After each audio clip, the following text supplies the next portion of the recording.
कुमार के लेल कहू भौजी तोर बोलबाए हो, कुछ देर में बंद कर दिल को हमरा मिले जाए हो, हमरा मिले जाए हो, हमरा मिले जाए हो। छोटू कुमार के लेल कहू भौजी तोर बोलबाए हो, कुछ देर में बंद कर दिल को कमरा मिले जाए हो।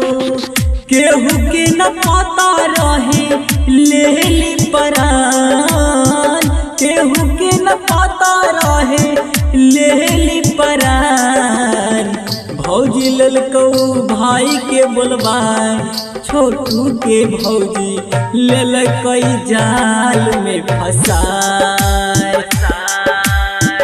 भौजी ललको भाई के बोलबाए, छोटू के भौजी ललकई जाल में फंसाए।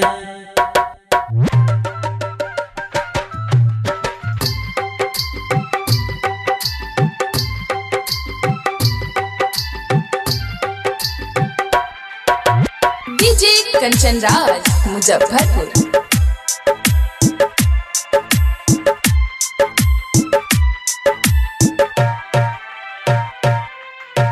धीरे धीरे प्यार भइल बा बढ़े गइल ज्यादा हो, जान गइल टोला परिवार। आरती के भाई बाबू देह तार धमकी हो, मार दे हम कहियो ओकरा जान हो।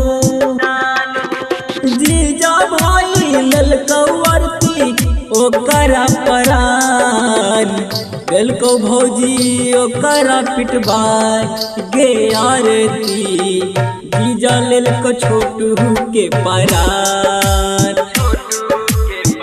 ललको भौजी ओकरा पिटबाए गे आरती। जीजा ललको छोटू के परान।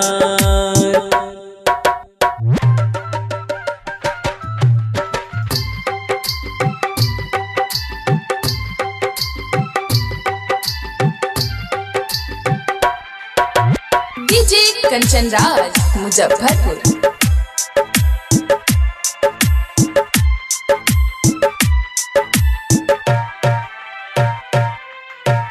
एक रूम में आरती रहे, एक में छोटू कुमार हो, मारे वाला कल कई ना विचार हो। इतना निर्दयी कैसे आरती बनल परिवार हो, ले ललके छोटू के परान हो। बाप भाई बहनोई मिलके ले ललको जान, ललको भौजी जाल में फंसाए गे आरती। भैया ललको छोटू के परान, ललको भौजी जाल में फंसाए गे आरती। भैया ललको छोटू के परान।